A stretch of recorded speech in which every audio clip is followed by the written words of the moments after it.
So if you're an unbeliever, maybe I'm not talking to you. Or then again, maybe I am, because I'm very tired of people boxing God in and boxing Jesus in and boxing the Bible in.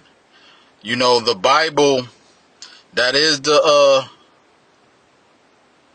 book that Christians use and reference.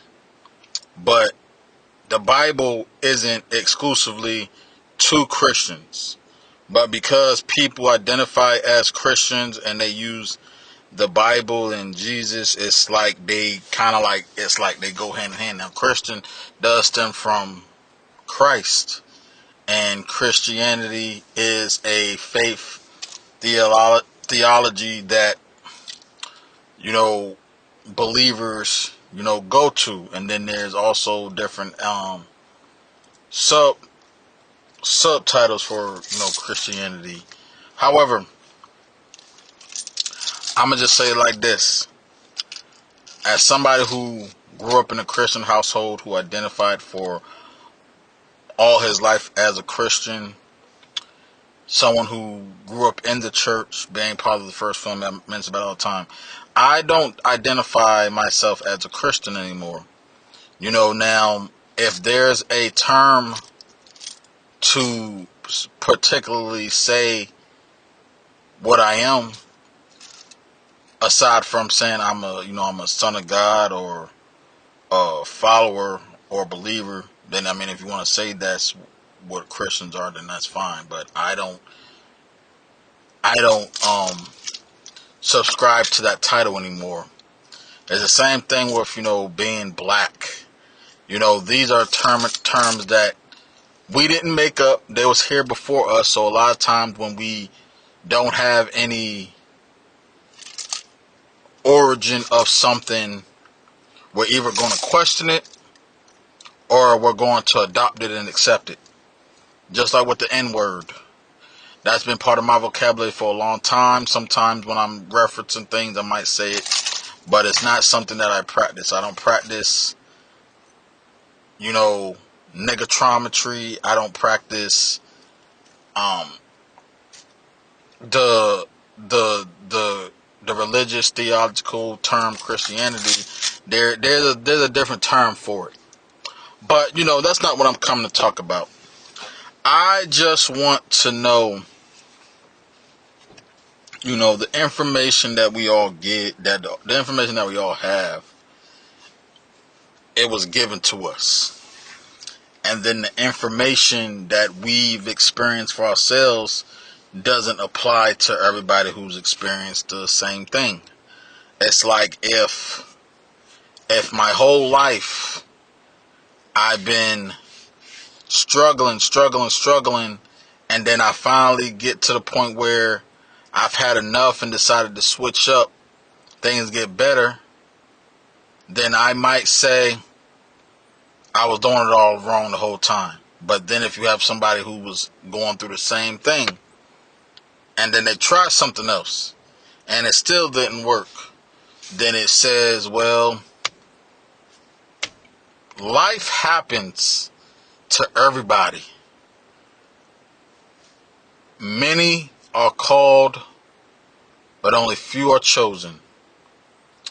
And it makes me think as well, is like, not to lean on your own understanding, but it's like, what is our purpose in life? What does God want us to understand? What does God want us to know in life? Because even people that are non-believers, God has a purpose for you. Whether you accept it, whether you acknowledge it or subscribe to it or not, God has a purpose for every single thing that He created. God created us in His image. He created the hairs on our bodies, the organs in our bodies. He gave us our mind, and we have to apply it. There are some people who are born with certain disabilities, certain disadvantages, but there's a reason for that as well. Not to say that you can do drugs. Not to say you should do whatever you want, because again, we all can do what we want, but it goes back again to consequences.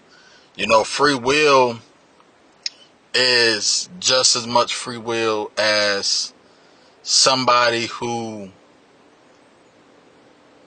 steals something and get away with it for a while. We can do it. We might even get away with it, but you still stole. You still took something that didn't belong to you. You still might have, regardless of whether whatever you stole was an insurance, regardless of whether or not where you stole from was worth millions, it wouldn't hurt nothing to, get a freebie. That's how a lot of thieves might think. They might think they don't even own this. I can take this, but imagine if somebody goes into your house, because to some people, their job or where they work is their house. So imagine somebody going to your house and they stole a cup out of there. It's just a cup. I mean, you can get another cup for $1, but it doesn't matter. You stole it. It didn't belong to you. And that's even the certain things too when we judge people. And it's a very deep thing, because even when I make assessments and make observations and comment on certain things and say certain things, somebody's going to get offended. Somebody is going to feel a way about it. Is it about being right? No.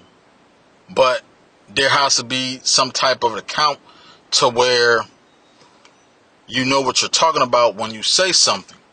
So if I decide I want to do something productive with my life and decide I want to, say if I want to be a real estate agent, I have to take those steps to learn it. I have to take those steps to study it. I got to take the time to take the test and exam and stuff. I have to take my time to be able to achieve that. So it's the same thing when you do something wrong. To some people, stealing isn't wrong. Stealing is only wrong when you get caught. I don't really understand that state of mind, but people think that way. But the way that I was raised, the way that I look at certain things is stealing. Have I stolen before? Yes. And I was wrong when I did it. I take accountability. I repented. And, I've always, made amends and been able to, compensate it. So it's like, it doesn't make me any more righteous because I was able to, reconcile it or reprimand what I did. But it just kind of goes back to what I say is like, we all have a purpose. And I'm still learning, exactly what my purpose is. But I will say that my purpose is a service. And I've said that many times, and I've said it, it's on my LinkedIn, it's on my Indeed, service is my purpose. The joy that I get of helping people, the emotion behind disappointing people, that it doesn't have anything to do with, maybe my hard upbringing or easy upbringing. It's just, I like peace. There are some things that are so toxic and so chaotic that I got so desensitized to. It's like, man, this is just another day. But I get a joy out of making people smile. I get a joy of contributing to people's elevation. And a lot of times, which I've mentioned this before, it was tied to money. I don't really like helping people in a financial way as much as I thought. Although I do have the ambition and desire to end up being in a financial position to where I don't have to worry about money, but I do want to be able to help other people financially. But because of my current position and circumstances, like, I can't do that.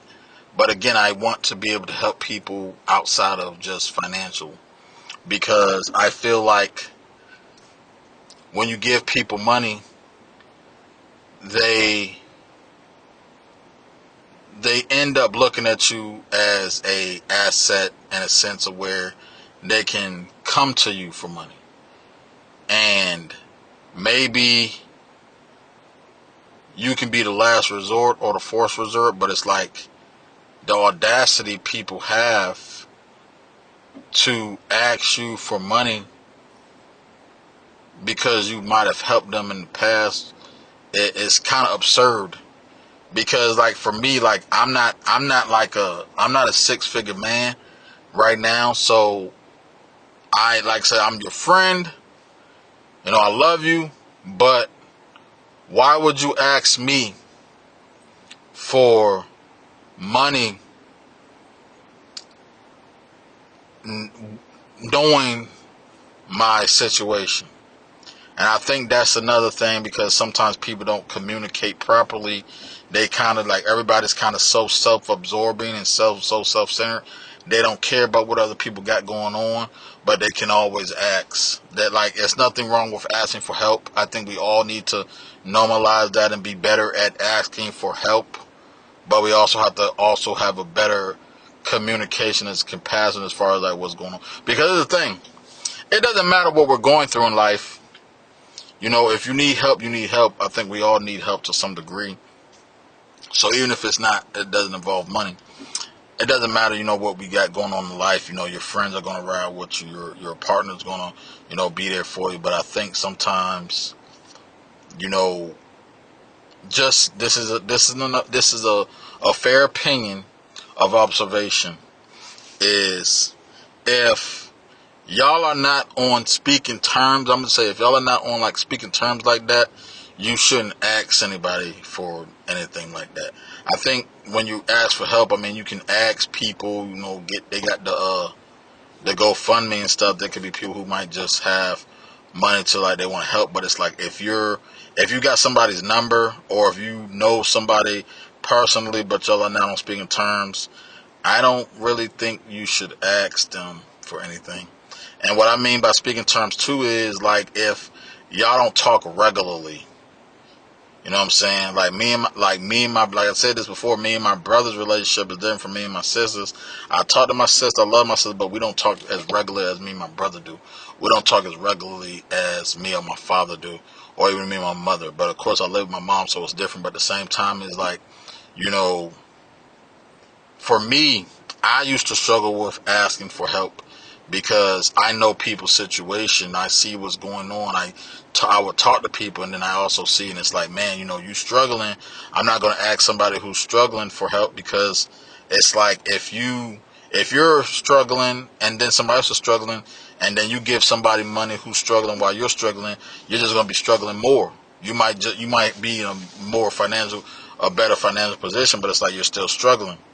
And I know there was this one thing that when Steve Harvey talked about, and I think he had talked about this at the investment con or whatever. I think a associate of mine had mentioned. Shout out to Emma Curran, where it's like, the one way you can help poor people is don't become one. And he said that on the Kings of Comedy, or like Don't Trip In, one of those specials. And I was like, that's true. However, I don't think that you can become poor by helping poor people. I think what he's saying is, don't give too much of your money away to poor people, because eventually you're going to run out. And I think sometimes it's like there's such a frown upon when you help people. People frown upon you, like, how you gonna help this person and you in this situation? Help doesn't just fall, asking for help doesn't just fall on people who are struggling. People who are successful, people who are in better financial positions might need help in something. It might not be money, but they need help in something. That's kind of like what I've observed. But and also another thing is, I'm big on communication, and I'm very alert of maybe going to beyond. And that's why even for me, where I've learned something today where it's like, man, I know I gotta practice more without preaching, but it's like you can't talk to everybody. You can't really be authentic and like express certain things to certain people, or because everybody, like, we all have our triggers. We all are sensitive about certain things. So there's certain things that, it might just be better for you to not say, because even like I was talking to a friend of mine today, and I had made a remark or a comment or something in regards to a person, and she got upset or pissed off, hung up on me, haven't really talked to me since. And that kind of hurts my feelings, because I'm like, I get it now. I understand it now, because again, I know that I'm very critical and I can come off as judgmental, but that's something else that's inevitable. But when I say certain things, I don't say stuff to be gossiping. I might reference something that I said in the past, but again, it was gossipy. So this was something that I had to deal with. I had to deal with the anger. I had to deal with the attitude, meaning that, well, if they don't want to talk to me anymore, or don't want to talk to me right now, then I'm gonna have to eat it. But for me, I'm somebody who wants to communicate. It's like you can't just hang up. You can't just hang up on me and think that that's not gonna make me feel away. Because the thing about it is, if you're up, like I said, if I believe in using your words. Like, if you say you're pissing me off, you can say that, and then we can talk about that, or I can lower it down. But if you decide you want to say that I'm pissing you off, and then you hang up and then ignore me, that's a problem for me, because like, I've been pissed off, and I mean, everybody deals with things their own way, and that's the thing where it's like, there's going to always be some type of incompatibility or revelation there. But I just feel like personally that it was a little rude. And maybe this is just how I operate. Me personally, if I'm going to end the conversation, I'll just say, look, I'm about to hang up. I don't want to talk anymore about this.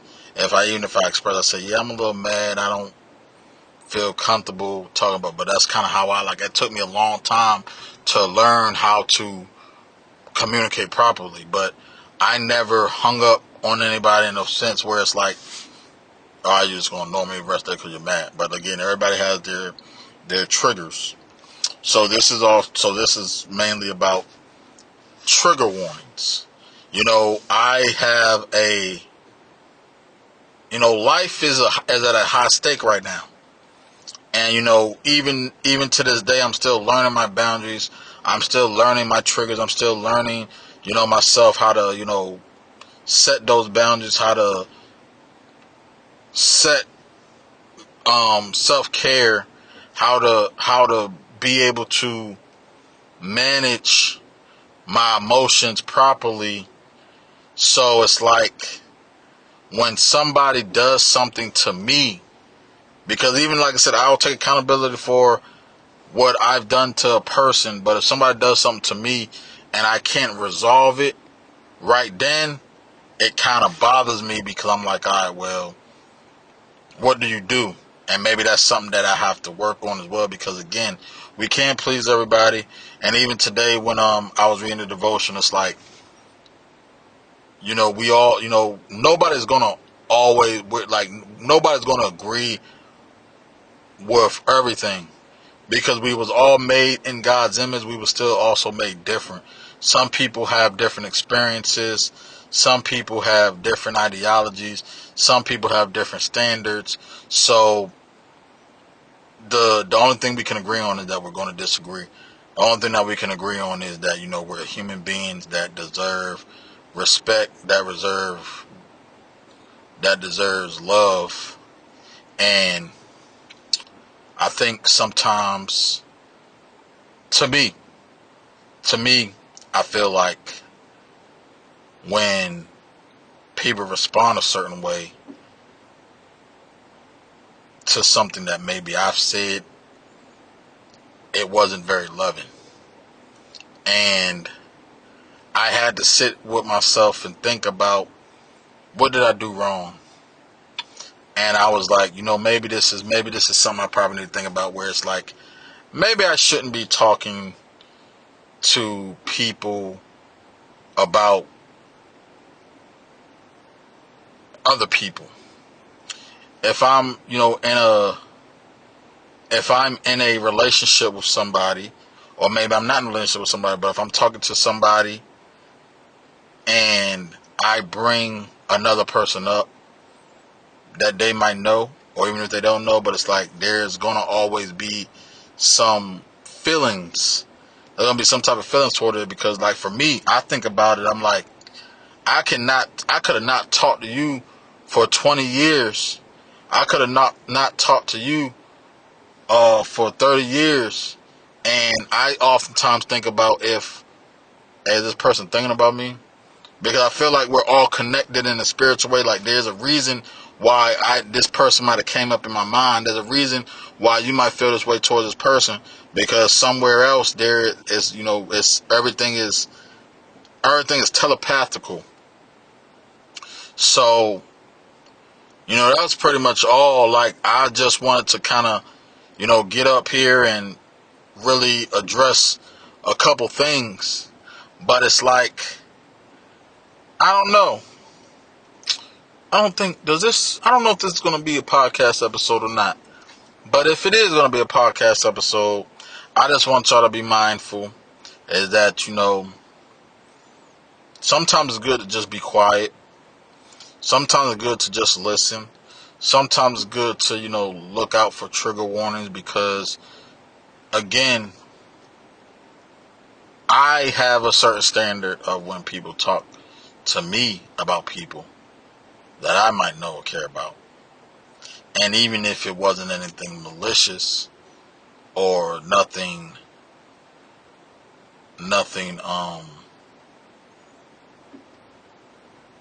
bad, there's still going to be some triggers there. So, concluding in Revelation, I just want to say, like, don't ask questions to people who can't help you, and don't even reference anybody to someone, because there's going to be some trigger warnings. You got to know who you're talking to. It's just like when I do the podcast, like, knowing my audience, my podcast pretty much fluctuates from different type of people. But, for the most part, I pretty much talk about life more than anything, and relationships. So it's like, I've been able to reflect and look back on the things that I've done or said in the last few hours, even in the moments. Like I said, I got this book, The Way of a Superior Man. I've been hearing a lot of great things about this book. I'm excited about reading this book. I'm going to be reading it today at work. And I look forward to, you know, for a shift. You know, God is still shaping my heart the way that it needs to be shaped, because just like people get triggered by things that I say, I get triggered by things people say, and I even get triggered by things people do and people react. Because it's like, you know, how you gonna get mad at me because I'm mad at you? But it's like, we have that right. Our feelings are valid.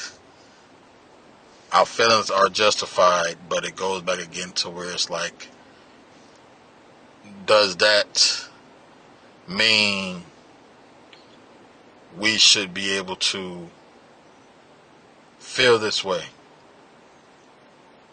You know, I don't want to be playing around with temporary feelings.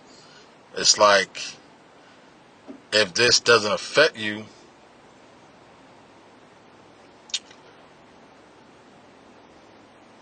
then it probably shouldn't be an issue. But, you know, I'll say the same thing about myself, but again, I have to learn to love people how they come, because I want people to love me how I come.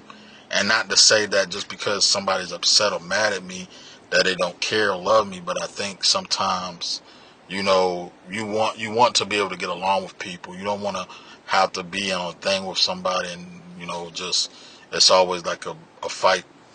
You know, I found out, you know, recently a young woman who I was talking to wasn't dating. I was interested, but, you know, she's married now, or supposedly married, I think. I'm just making assumptions. I haven't talked to her. But it's also one of those things too where it's like, man, I have had bad luck with women. And maybe that's to my own detriment because of how me and my ex-wife's relationship ended. You know, so I have to think about that as well, because, you know, I don't want to be having these type of problems, but I do. And, you know, that's just something that I have to, you know, talk to God about. But blessed ones, y'all stay safe. As always, be positive, be productive, and be prosperous. This is Blair. I'm out. One.